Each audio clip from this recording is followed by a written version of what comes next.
Bismillahirrahmanirrahim. Welcome to the online classes of Yeshfa Postgraduate College, Muridwala. This is English lecture.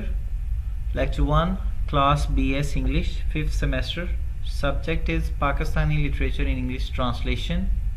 Topic is Manto and his short story Sahai, presented by Muhammad Saeed. So we have to discuss Saadat Hasan Manto. Saadat Hasan Manto basically ایک Pakistani writer تھا، post colonial writer. During British colonialism, British Raj جو ہے، British umpire جب تھی، برطانیہ راج کرتا تھا Indian سب continent پہ، تب کے رائٹرز میں شمار ہوتا ہے سعادت حسن منٹو کا، جو کہ 11 مئی 1912. He was novelist, essayist, screen writer and short story writer. یہ فلم نگاری بھی انہوں نے کی. اسکرین رائٹر مین کے یہ فلموں کے لیے بھی لکھتے ہوتے تھے. He was basically colonial writer who chose to write mostly on the society and its norms. Basically colonial writer تھے اور لکھتے تھے کلونیل سسٹم کے ریلیونٹ، اور جو ہے انہوں نے موسٹلی کوشش کی کہ سوسائٹی اور اس میں پائی جانے والی تمام قسم کی برائیوں کے ریلیونٹ اپنی تحریر میں یہ لکھتے ہوتے تھے، ان چیزوں کے ریلیونٹ لکھتے ہوتے تھے. He was famously known for his dare to write on hard truths of society for which he was tried almost 6 times, thrice before partition in India and thrice after independence in India. اس کی life, Saadat Hasan Manto کی life کو 2 دفعہ فلمایا گیا ہے، یعنی کہ 2 دفعہ اس کی فلم بنی ہے.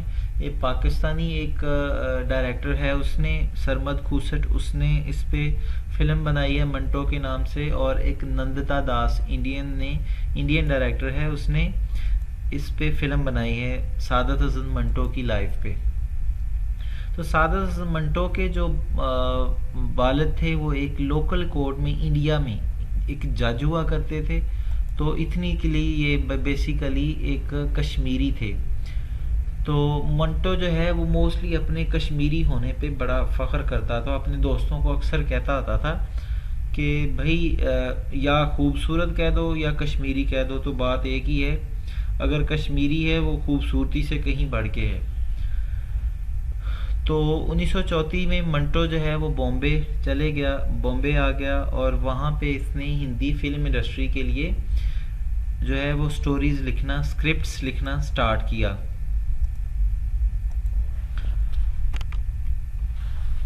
فلم لائن میں اس کے کچھ دوست بنے، جن میں ہے نور جہان، نوشاد، شیام.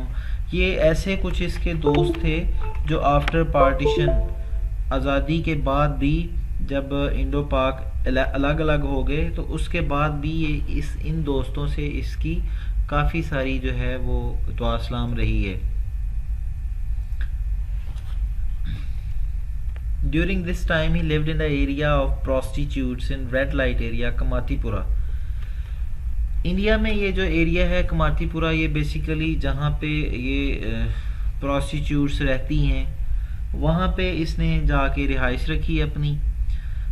چونکہ ایریا جس طرح کا تھا، سراؤنڈنگ اس کی اس طرح کی تھی، تو اس کو انوائرمنٹ اس طرح کا ملا کہ اس نے اس سوسائٹی کو بڑا ڈیپلی آبزرو کیا.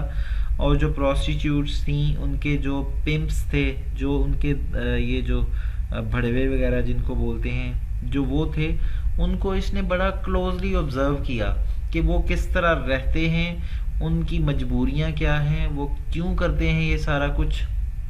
یہ ساری چیزیں اس نے ادھر رہ کے آبزرو کی. تو اس طرح کی سوسائٹی کی جو رہنے کی وجہ سے، اس طرح کی سوسائٹی میں رہنے کی وجہ سے اس کی رائٹنگ پہ بڑا ڈیپ امپیکٹ پڑا. یعنی کہ جتنی بھی رائٹنگ سعادت حسن منٹو لکھتا ہے، اس میں وہ ٹوٹلی بات ہی ان کے ریلیونٹ کرتا ہے. پروسٹیٹیوٹس کی مختلف سٹوریز ہیں جن میں وہ انہی کو ڈسکس کرتا ہے، اور پیمپس کو ڈسکس کرتا ہے کہ یہ سوسائٹی میں ان کا رول کیا ہے، اور ان کو کیا سمجھا جاتا ہے، اور ان کی مجبوری کیا ہوتی ہے، یہ سارا کام کیوں کرتے ہیں. تو اس نے آل انڈیا ریڈیو جب یعنی کہ پاکستان اور انڈیا اور پاکستان اکٹھے تھے تو تب آل انڈیا ریڈیو ہوا کرتا تھا، تو اس کے لیے منٹو نے ریڈیو کے لیے 4 پلیز لکھے تھے، جن میں منٹو کے ڈرامے آؤ، جنازے اینڈ 3 عورتیں، یہ 4 ڈرامے جو اس نے آل انڈیا ریڈیو کے لیے لکھے تھے. Okay, next is partition. جب یہ پاکستان بنا تو منٹو نے ڈیسائیڈ کیا کہ یہ انڈیا میں ہی رہے گا، چونکہ انڈیا میں اس کے کافی سارے ایکوینٹنسز تھے، کافی فرینڈس تھے ادھر، اور اس کا اچھا بھلا ادھر کام چل پڑا تھا، اچھا معاوضہ ملتا تھا سٹوری رائٹنگ کا، جو فلم انڈسٹری کے لیے لکھ رہا تھا. اور اس کی کافی ساری موویز جیسے مرزا غالب، چلا چل، جوان، یہ موویز تھی اس کی جو کافی فیمس ہوئیں اس دوران میں.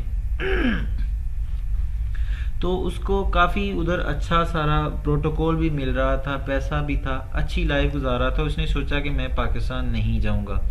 تو 98 میں جب اس کی وائف اور بچے جو ہے وہ لاہور گئے تو وہاں سے ان بچوں نے لیٹرز لکھے اور بتایا کہ بھئی یہاں پہ یہ حالات ہیں. جب مسلمان ادھر آئے ہیں تو رستے میں آتے ہوئے ہندوؤں اور سکھوں نے ان کے ساتھ یہ سلوک کیا، اور آدھے سے زیادہ جو ہے مسلمان وہ مر گئے، یا پھر ان کو جو ہے وہ جگہ ہی نہیں ملی.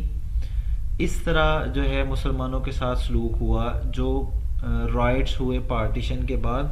تو اس چیز نے منٹو کے دماغ پہ بڑا گہرا اثر ڈالا، بہت پریشان رہنے لگا. جب اس نے یہ خبر سنی تو اس نے سوچا کہ اب میں نے پاکستان چلے جانا ہے.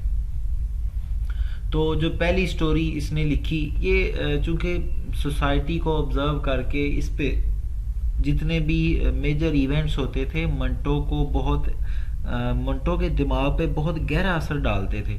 تو اسی کے بیس پہ جب جلیانوالہ جو انسیڈنٹ ہوا، جلیانوالہ باغ کا انسیڈنٹ جب ہوا، تو اس کو ذہن میں رکھ کے اس نے ایک سٹوری لکھ ڈالی سعادت حسن منٹو نے، جس کا نام تھا تماشا. تو وہ ٹوٹل جلیانوالہ باغ کے ایونٹس پہ ڈیپینڈ کرتی ہے، اور اس پہ موسٹلی کرٹیسزم ہے اس میں.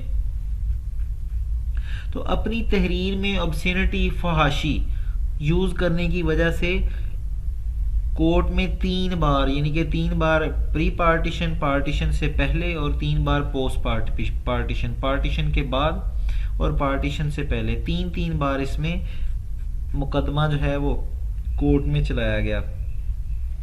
تو ایک دفعہ جب انڈیا میں یہ ٹرائل میں جج کے سامنے پیش ہوا تو جج نے پوچھا کہ بھئی آپ یہ فحش قسم کے ورڈز جو ہے وہ اپنے سٹوریز میں کیوں یوز کرتے ہو اپنی رائٹنگز میں. تو ادھر اس نے بولا کہ a writer picks up his pen only when his sensibility is hurt. کہ رائٹر تبھی پین اٹھاتا ہے جب اس کی حساسیت جو ہے اس کو ضرب پہنچتی ہے، جب اس کی حساسیت کو چوٹ پہنچتی ہے. تو اٹ مینس کہ جو رائٹر ہوتا ہے وہ انتہائی سینسٹیو ہوتا ہے. جب اس کی سینسٹیوٹی کو کوئی چیز ٹچ کرتی ہے تو وہ پھر پین اٹھا کے لکھتا ہے. تو جب وہ لکھتا ہے تو وہ پوری سوسائٹی کو اس میں تمام نارمز، جتنی بھی برائیاں ہوتی ہیں، ان میں جتنی خامیاں، ان کو نچوڑ کے وہ ایک اپنی رائٹنگ میں جمع کر کے رکھ دیتا ہے. تو منٹو جو ہے یہ چونکہ سوشیو پولیٹیکل ایشوز جو تھے ان پہ بہت اس نے بحث کی ہے. اپنی جتنے بھی ورکس ہیں اس میں اس نے سوشیو پولیٹیکل ایشوز کو بہت جو ہے وہ ابھار کے ان کو پیش کیا ہے. تو اسی وجہ سے اس کو موسٹ کرٹکس جو ہیں وہ ڈی ایچ لارنس سے کمپیئر کرتے ہیں. He often commented on his own stories. یہ اکثر جب اپنی سٹوریز جو ہے لکھ لیتا تھا تو اپنی ہی سٹوری پہ اینڈ پہ کمنٹ کرتا تھا کہ اگر آپ کو میری سٹوریز جو ہیں وہ ڈرٹی، گندی لگتی ہیں تو جس سوسائٹی میں تم رہ رہے ہو ایکچولی یہ سوسائٹی گندی ہے. بھائی میں تو سچ لکھتا ہوں تو میری سٹوری جو ہے وہ سچ کو ایکسپوز کرتی ہے. اگر یہ جو ہے جب میں سچ ایکسپوز کر رہا ہوں تو اٹ مینس کہ آپ کی سوسائٹی نہیں اچھی. بھئی میرے ورڈز اچھے ہیں، آپ کی سوسائٹی نہیں اچھی. تو میں سوسائٹی کے ریلیونٹ لکھتا ہوں جو بھی لکھتا ہوں. تو یہ 3 ڈرامے جن کی وجہ سے، یہ 3 سٹوریز جن کی وجہ سے انڈیا میں منٹو پہ ٹرائل چلا، وہ تھی دھواں، بو اور کالی شلوار۔ یہ چونکہ ٹائٹل سے ہی سم ٹائم ظاہر ہو جاتا ہے کہ اس میں کیا ہوگا، تو کچھ obscenity چونکہ ٹائٹل کو بھی لے کے کچھ لوگ اس کے خلاف ہو گئے، انڈیا میں اٹھ پڑا ایک ہلکا کہ بھئی یہ تم کیا کر رہے ہو، کس طرح کی تحریریں لکھ رہے ہو، تو انہوں نے اس پہ منٹو پہ کیس کر دیا۔ تو اس وجہ سے اس کو 3 ٹائم انڈیا میں ٹرائل فیس کرنا پڑا، اور 3 ٹائم ہی پاکستان میں آفٹر انڈیپینڈنس اس کو فیس کرنا پڑا۔ جو 3 ٹائم اس نے سٹوریز تھیں جو لکھی تھیں، ان میں کھول دو، ٹھنڈا گوشت، اوپر نیچے اور درمیان، یہ 3 اس کی سٹوریز تھیں، جس کی وجہ سے اس کو ٹرائل میں بلایا گیا، یعنی کہ اس پہ کیس کر دیا گیا۔ اس کو سزا کبھی نہیں ملی۔ جتنے بھی اس پہ ٹرائل چلے اس میں اس نے کلیئر کر دیا کہ بھئی میں رائٹر ہوں، میرا کام کیا ہے، میں کچھ غلط نہیں لکھ رہا، یہ میں جو سوسائٹی میں ہو رہا ہے، جو میں نے دیکھا ہے، جو میں نے آبزرو کیا ہے، یا تو یہ کہہ دیں کہ یہ جھوٹ ہے۔ اگر یہ جھوٹ نہیں ہے تو پھر میں سچ لکھ رہا ہوں، تو سچ لکھنے کی مجھے اب کیا سزا دیں گے؟ تو جو ہے ایک دفعہ جج نے اس سے پوچھا کہ بھئی یہ کیوں کرتے ہو، روز کوئی نہ کوئی مقدمہ ایسے چلا ہوتا ہے۔ تو کراچی کی کورٹ میں جب یہ پیش ہوا تو اس سے جب یہ سوال کیا گیا تھا، اس نے بولا کہ I am not a pornographer but a story teller. تو یہ بڑے اس نے کلیئر ورڈز میں بول دی۔ جج کو یہ بات اچھی نہیں لگی، تو اس بات کی وجہ سے اس کو 25 روپے جج نے فائن کر دیا۔ تو اپنے آخری دنوں میں چونکہ یہ منٹو سٹارٹ سے ہی بہت شراب پیتا تھا، سٹارٹ سے ہی، یعنی کہ جیسے ہی یہ رائٹنگ میں شراب پی کے رائٹنگ کرتا تھا، تو یہ سوسائٹی میں جس کیریکٹر کو دیکھتا تھا اس کی سٹوریز کے دماغ میں آتی تھی، یہ سٹوری لکھ ڈالتا تھا۔ تو الکوہل زیادہ کنزیوم کرنے کی وجہ سے آخر کار جو ہے اس کا لیور خراب ہو گیا، تو 1955 میں اس کی ڈیتھ ہو گئی۔ تو if we discuss about the life، اگر ہم اس کی لائف کے بارے میں بات کریں، بہت ہی جب انڈیا میں پری انڈیپینڈنس سے پہلے کی اگر بات کرتے ہیں تو منٹو کی لائف کمپیریٹیولی بہت اچھی تھی، ٹھیک تھی، لیکن آفٹر انڈیپینڈنس جو ہے جب پاکستان میں آ گیا منٹو، تو اس کو بہت زیادہ غربت کا سامنا کرنا پڑا۔ بہت سارے ایسے کیسز ہوئے کہ یہ ایک دفعہ کا کیا ہوا کہ اس کی جو بیٹی تھی وہ بہت زیادہ بیمار تھی، کافی دنوں سے اس کو جو ہے وہ بخار ہوا تھا۔ تو یہ رائٹر اس کے پاس گیا ہے، پبلشر کے پاس، اس کو بولا کہ یہ میری سٹوریز ہیں، جتنی بھی لکھی ہیں مجھے کچھ ایڈوانس دے دو، مجھے 200 روپیہ چاہیے، میں نے اپنی بیٹی کے لیے میڈیسن لینی ہے۔ تو جو پبلشر تھا اس نے بولا کہ بھئی اتنی بڑی رقم جو ہے وہ میں تمہیں نہیں دے سکتا۔ تو اس نے بولا کہ میں آپ کے لیے ایک پوری جو ہے بک لکھ دوں گا سٹوریز کی، تو میں آپ کو لکھ کے اس نے اس کو بولا کہ یہ بلینک پیپر پہ آپ سائن کر دو کہ آپ سچ میں لکھ دو گے۔ تو اس نے بلینک پیپر پہ سائن کر دیے کہ بھئی میں آپ کے لیے فری میں اتنی جو ہے سٹوریز لکھ دوں گا، آپ مجھے 200 روپے دے دو۔ تو جب اس نے سائن کر دیے تو اس نے 25 روپے نکال کے اس کو دیے۔ اب یہ کھڑا سوچ رہا تھا کہ بھئی 25 روپے میں کیا کروں گا، نہ تو اس سے میڈیسن آنی ہے، تو پھر اس نے بولا چلو میڈیسن تو آنی نہیں ہے، شراب تو آئے گی نا، تو یہ کیا کرتا ہے کہ شراب لے کے گھر چلا جاتا ہے۔ تو یہ چونکہ الکوہل زیادہ کنزیوم کرنے کی وجہ سے اس کی عادتیں اس طرح کی ہو گئیں کہ جتنے پیسے جو ہیں اس کے پاس ہوتے تھے یہ الکوہل شراب پی لیتا تھا۔ تو جو اس کے فیملی تھی، فیملی کافی زیادہ سفر کر رہی تھی، تو فیملی نے کافی دفعہ اس کی شراب کی عادت کو چھڑوانے کے لیے اس کو ہاسپٹل میں ایڈمٹ بھی کروایا، لیکن یہ شراب کو نہیں چھوڑ سکا۔ تو بہت زیادہ الکوہل کنزیوم کرنے کی وجہ سے اس کا لیور خراب ہو گیا، اس کو بڑی پرابلم فیس کرنی پڑی، فیملی کو بھی اور سعادت حسن منٹو کو بھی۔ تو نیکسٹ ابھی ہم سہائے کی بات کرتے ہیں۔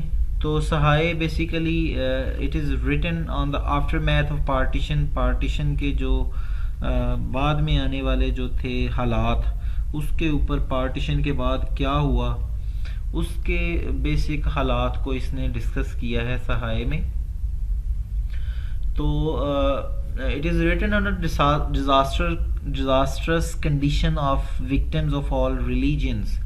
اچھا، منٹو جب بھی بات کرتا ہے کسی اسپیسیفک ریلیجن کو جو ہے پوائنٹ آؤٹ نہیں کرتا کہ بھئی یہ اگر وہ مسلم ہے تو وہ کبھی بھی صرف مسلمان کو ریلیجن کو مسلمان کے مذہب کو کبھی بھی ایلیویٹ نہیں کرے گا. ہمیشہ وہ تمام مذاہب کی بات نہیں کرے گا, وہ بات کرے گا تو ہیومینٹی کی بات کرے گا. ابھی اسی شارٹ سٹوری میں سہائے میں بھی اس نے جیسے سٹوری سٹارٹ ہوتی ہے تو اس میں یہ کلیئرلی کہتا ہے کہ جو ہے آفٹر پارٹیشن جو ہے ہندو مسلمانوں نے اگر کسی ہندو کو مارا یا 2 لاکھ یا 1 لاکھ ہندو کو مار دیا تو وہ یہ سوچ رہے ہوں گے کہ انہوں نے ہندوازم کو ختم کر دیا, لیکن ہندو مذہب جو ہے وہ کبھی ختم نہیں ہوا. لیکن ایک چونکہ یہ مسلمان تھا تو اس میں ایک اٹریکشن ظاہر ہے ایک ہوتی ہے اپنے مذہب کی, تو وہ اپنے مذہب کی ایک اٹریکشن کی وجہ سے جب مسلمانوں کے لیے ورڈ یوز کرتا ہے تو وہ کہتا ہے کہ جب جو ہے ہندو یہ سوچ رہے ہوں گے کہ انہوں نے 2 لاکھ مسلمان مار دیا تو انہوں نے اسلام جو ہے وہ ختم کر دیا, جبکہ وہ اسلام کو ایک تنکے کے برابر بھی نقصان نہیں پہنچا سکے. تو یہ اس طرح کی سٹوری سٹارٹ کرتے ہی سہائے میں یہ چیزیں وہ لکھتا ہے, تو جو کلیئر کر دیتی ہیں کہ اس نے ٹوٹل بات ہی جو ہے وہ ہیومینٹی پہ کی ہے. He also emphasized on the importance of humanity in this short story and condemned the killing of any human being regardless with religion. جب بھی بات کرتا ہے یہ نہیں کہتا کہ بھائی یہ بندہ جو ہے مسلمان تھا, یہ ہندو تھا, اس کو مار دیا, مسلمان کو نہیں مارنا چاہیے تھا. نو, وہ بات کرتا ہے انسان کو نہیں مارنا چاہیے تھا, انسان کو مار دیا, بہت غلط کیا. تو یہ اس میں بیسیکلی جو میسج دے رہا ہے وہ اس میں ہیومینٹی کا میسج دے رہا ہے, جتنا بھی سہائے میں اس نے میسج دیا ہے شارٹ سٹوری میں. تو یہ کسی حد تک جو ہے یہ اس کی اپنی ایک سٹوری, اگر ہم اس کو غور کریں اس پہ تو اس کی اپنی لائف میں بھی کچھ اسی طرح کے ایونٹس ہوئے ہیں, تو اس نے سیم وہی سٹوری جو ہے وہ لکھ دی ہے. تو کسی حد تک یہ اسی کی سٹوری ہے, چونکہ وہ پاکستان نہیں آنا چاہتا تھا پارٹیشن کے بعد. اچھا, جو ایک اور یہاں پہ نوٹیبل چیز ہے, موسٹلی جو انڈین رائٹرز ہیں, جیسے گوگل پہ کچھ کانٹینٹ پڑا ہوا ہے تو وہ موسٹلی انڈینز نے کنٹریبیوٹ کیا ہوا ہے, تو وہ بتاتے ہیں انڈینز جو ہیں کہ وہ انڈیا کو زیادہ جو ہے وہ پسند کرتا تھا. India, there is not a such thing, ایسی کوئی بات نہیں تھی, چونکہ ادھر انڈیا میں جب وہ رہتا تھا جہاں پہ انسان پیدا ہوتا ہے وہاں سے اس کو دلی لگاؤ ہوتا ہے, تو جو پلیس آف برتھ ہوتی ہے اس کے ساتھ ایک الگ سے پیار ہوتا ہے, تو وہ نیچرل ہے, ہر کسی کو ہوتا ہے. تو وہ اس طرح کی بات تھی, یہ نہ یہ کہ وہ پاکستان بننے کے مخالف تھا. کچھ رائٹر اس طرح کہتے ہیں کہ وہ پاکستان کے بننے کے مخالف تھا, لیکن ایسی کوئی بات نہیں تھی. اگر ہم بریفلی اس کی لائف کو اسٹڈی کریں تو وہ صرف یہ جو خون ریزی ہوئی اس کے خلاف تھا, وہ پارٹیشن کے خلاف کسی صورت نہیں تھا. یہ پاکستان نہیں جانا چاہتا تھا, پارٹیشن کے بعد انڈیا میں رکنا چاہتا تھا, لیکن چونکہ جو فسادات وغیرہ ہوئے, جو نیوز اس نے سنی, تو اس نے سوچا کہ میں پاکستان چلتا ہوں. تو سہائے میں بھی سیم جو ممتاز کا کیریکٹر ہے, ممتاز جو مین کیریکٹر ہے ممتاز کا, وہ ایکچولی اسی کی ایک پکچر پیش کی گئی, اس نے اپنی پکچر ہی پیش کی ہے کہ وہ پہلے ریلکٹنٹ تھا ادھر جو ہے مائیگریٹ کرنے کے لیے پاکستان کو, لیکن بعد میں جب اس کو اس کا فرینڈ کہتا ہے جگل کہ بھائی میں تو تمہیں مار دوں گا اگر رائٹ سٹارٹ ہوتے ہیں ہماری کالونی میں, تو مجھے ڈر ہے کہ میں تمہیں قتل کر دوں گا. تو یہ چیز ممتاز کو فورس کرتی ہے کہ وہ ادھر سے چلا جائے. سیم اسی طرح کی سٹوری جو ہے وہ اس کے ساتھ بھی پیش آئی تھی, یہ منٹو کے ساتھ بھی, جب یہ اپنے دوست ایک کے ساتھ تھا. ابھی یہاں پہ کیریکٹر اس نے جگل کا نام دے دیا, لیکن وہاں پہ اس کا ایک اور دوست تھا ہندو, اس نے بولا مذاق میں ایسے کہہ دیا کہ سپوز اگر رائٹ سٹارٹ ہوں تو میں تمہیں مار دوں تو کیسا رہے گا. تو اسی بات کو اس نے اس شارٹ سٹوری میں جو ہے بڑا بیوٹیفلی اس نے لکھ دیا ہے. تو یہ سٹوری ہے basically the story revolves around the dire consequences of riots after partition between the two countries, Pakistan اور انڈیا. ان کی پارٹیشن کے بعد جو رائٹس وغیرہ ہوئے اور ان رائٹس کے نتیجے میں جو ہولناک قسم کے رزلٹس سامنے آئے کہ جتنی خون ریزی ہوئی, جتنے بندے مر گئے, اس سارے واقعے کے گرد یہ سٹوری گھومتی ہے. سعادت حسن منٹو اس سٹوری میں صرف بتانا یہ چاہتا ہے کہ کہ یہ جو خون ریزی ہوئی یہ بہت زیادہ غلط ہوا، چند ایک انتہا پسندی کی وجہ سے اتنے سارے انسان ضائع ہو گئے، جو کس طرح کی غلیظ قسم کی موت مرے کہ ان کے ساتھ بہت زیادہ ظلم ہوا۔ تو مسلمان جو تھے وہ اس کو سبھی جتنے بھی مر گئے تھے ان کو شہید بول رہے تھے۔ تو وہ اسی ناول میں بھی کہتا اس شارٹ سٹوری میں بھی کہتا ہے کہ بھئی مجھے یہ ہے کہ اگر مجھے تم مار دیتے تو کیا ہوتا کہ میرے مسلمان مجھے کہتے کہ بھئی ممتاز جو ہے وہ شہید ہو گیا ہے، لیکن اگر میرا بس چلتا تو میں قبر سے اٹھتا اور میں کہتا کہ بھئی مجھے وہ ریوارڈ نہیں چاہیے، وہ ڈگری نہیں چاہیے جس کے لیے میں نے محنت ہی نہیں کی، ٹھیک ہے، یہ ڈگری مجھے نہ دو۔ شہادت کی ڈگری بہت بڑی ڈگری ہے، بیسیکلی اس طرح مرنا شہادت نہیں ہے۔ بتانا یہ چاہتا ہے کہ کسی کے کام بھی نہ آیا، نہ ان کا مرنا کسی کے کام آیا، نہ ان کا جو مارنے والے تھے ان کو کوئی فائدہ ہوا۔ تو بلا وجہ بغیر کسی بات کے، صرف ایک چھوٹی سی بات لڑائی کی وجہ سے یا کدورت کی وجہ سے، نفرت کی وجہ سے ایک دوسرے کو، اتنے زیادہ مسلمانوں نے ہندوؤں کو اور اتنے زیادہ ہندوؤں نے اتنے زیادہ مسلمانوں کو قتل کر دیا اور بلا وجہ قتل کر دیا۔ یہ اس نے منٹو نے اسی سٹوری کو، اس شارٹ سٹوری میں صرف یہ چیز بتانے کی کوشش کی ہے۔ تو جو سہائے میں مین تھیمز جو ہمارے سامنے آتی ہیں وہ ہے friendships and religion, humanity, atrocities of partition, کہ پارٹیشن کے دوران جو ہے وہ کس طرح کی حالات تھے، کیا تھا، تو یہ ایٹسٹرا۔ اس کے علاوہ اور بھی بہت ساری تھیمز جو ہیں اس میں سے ہم ایکسٹریکٹ کر سکتے ہیں جو مین آئیڈیاز ہیں۔ تو Manto also mention the dark image of society when he feels carried by the thought of helping a human of Hindu religion. Same point to be noted here. ابھی یہاں پہ بڑی غور کرنے والی بات ہے، جب یہ شارٹ سٹوری میں سہائے کو، جب اس کو سہائے پڑا ہوا ملتا ہے، یہ سہائے وہی ہے جو اس کو پہلے ملا ہوتا ہے، تو بڑے اچھے اس نے صاف ستھرے کپڑے پہنے ہوتے تھے کہ یہ پمپ تھا، چونکہ سہائے ایک پمپ تھا، تو جب یہ اس کو ملتا تھا تو بڑا ایک اچھی اپنی امیج اس کے سامنے، ممتاز کے سامنے بڑی اپنی اچھی امیج پیش کرتا تھا۔ تو جب سہائے کو وہ ادمری حالت میں لیٹا ہوا فٹ پاتھ کے اوپر سائڈ پہ دیکھتا ہے ممتاز، تو ممتاز اس کے پاس جاتا ہے، تو وہ دل میں ڈر بھی رہا ہوتا ہے کہ یہ مسلمانوں کا ایریا ہے اور یہ ہندو ہے جس کے پاس میں کھڑا ہوں، تو اگر کسی مسلمان کو پتہ چلا کہ بھئی یہ تو مسلمان ہو کے ہندو کی ہیلپ کر رہا ہے تو سبھی میرے پیچھے پڑ جائیں گے۔ ڈر بھی رہا تھا دل میں، لیکن ایک اندر انسان تھا جو یہ سوچ رہا تھا کہ یار اس کے ساتھ میں نے اتنا وقت گزارا ہے، یہ تو اچھا انسان ہے، تو اس کی ہیلپ کرنی چاہیے۔ کبھی یہ سوچ رہا تھا کہ اس کو میں ہاسپٹل لے جاؤں، پھر اس نے سوچا کہ یہ نہ ہو اس کو ہوش آئے یہ سہائے کو، اور سہائے اٹھ کے مجھ پہ ہی بلیم کر دے کہ بھئی اس بندے نے مجھے مارا ہے تو میں پھنس جاؤں۔ اس طرح کے خیالات اس کے دماغ میں آ رہے تھے، تو تبھی اس کو اچانک سے جو ہے وہ خیال آتا ہے کہ بھئی نہیں، میں چلتا ہوں، میں نے اس کی ہیلپ نہیں کرنی، تو وہاں سے وہ جانے لگتا ہے، اس کی ہیلپ نہیں کرنا چاہتا۔ تو صرف اس وجہ سے ہیلپ نہیں کرنا چاہتا کہ اس کا ریلیجین ہندو ہے۔ تو بیسیکلی ممتاز کی جو مینٹیلٹی اس کشمکش میں کہ وہ پریشان بھی ہے کہ میں اس کی ہیلپ کر دوں نہ کروں، وہ سوسائٹی کو دکھایا گیا ہے کہ سوسائٹی میں جو ہے وہ ریلیجنزم، یعنی کہ ریلیجن کو اتنی اہمیت ہے کہ لوگ کہتے ہیں اگر یہ ہندو ریلیجن سے ہے تو انسان نہیں ہے، بھائی مار دو اس کو۔ تو وہ ڈر بھی رہا تھا، سوسائٹی کی یہ بیڈ امیج ایک دکھائی ہے اس نے کہ بھئی سوسائٹی سوچے گی اگر میں اس کی ہیلپ، چونکہ یہ تو ہے تو انسان، اگر میں اس کی ہیلپ کر دوں گا تو یہ ہندو ہے، لوگ کہیں گے کہ ہندو کی مدد کی ہے مسلمان نے، تو یہ ڈر بھی رہا تھا۔ تو بیسیکلی اس نے یہ سوسائٹی کا بڑا ڈارک امیج جو ہے اپنی اس سٹوری کے ذریعے شو کرنا چاہا ہے تمام رائٹرز کو۔ ہوپ سو کہ ابھی آپ کو یہ شارٹ سٹوری اور منٹو کے بارے میں کچھ تھوڑا بہت آئیڈیا ہو گیا ہوگا۔ تو ابھی تک کے لیے گڈ بائے، نیکسٹ لیکچر میں ملتے ہیں انشاءاللہ۔ اللہ